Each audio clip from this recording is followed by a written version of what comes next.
क्या आपने सोचा है, जेबी अब अपनी कोई पुरानी वस्तु फेंक देते हैं तो उसका हमारे जीवन पर क्या प्रभाव पड़ता है?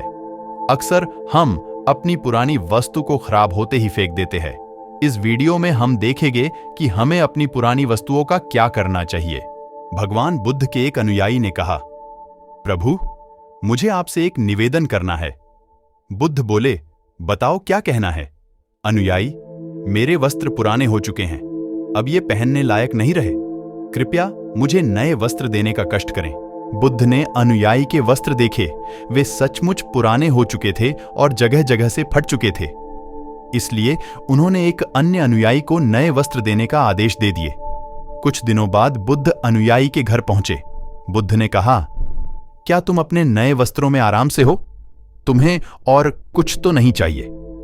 अनुयायी बोला, धन्यवाद प्रभु, मैं इन वस्त्रों में बिल्कुल आराम से हूं और मुझे और कुछ नहीं चाहिए।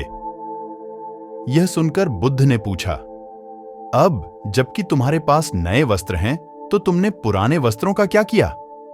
अनुयायी बोला, मैं अब उसे ओढ़ने के लिए प्रयोग कर रहा हूं। बुद्ध बोले, तो तुमने अपनी पुरानी ओढ़नी का क्या किया?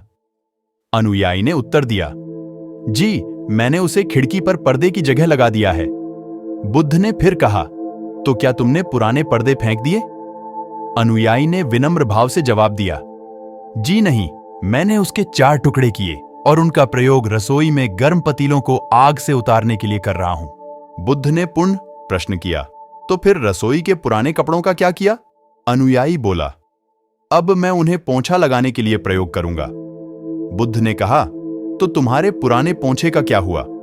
अनुयायी ने जवाब दिया, प्रभु, वह इतना फट चुका था कि उसका कुछ नहीं किया जा सकता था, इसलिए मैंने उसका एक एक धागा अलग कर दिया और उनकी बत्तियां तैयार कर लीं। उन्हीं में से एक आपके कक्ष में कल प्रकाशित था। भगवान बुद्ध प्रसन्न हो गए। दरअसल वह खुश इसलिए थे कि उनका अनुयायी वस्तुओं को बर्बाद नहीं करता और उसमें समझ है कि उनका प्रयोग किस तरह से किया जा सकता है। हमें अपने पुराने वस्त्रों या पुरानी वस्तुओं को उही नहीं फेंक देना चाहिए, उनका शी तरह से इस्तेमाल करना चाहिए।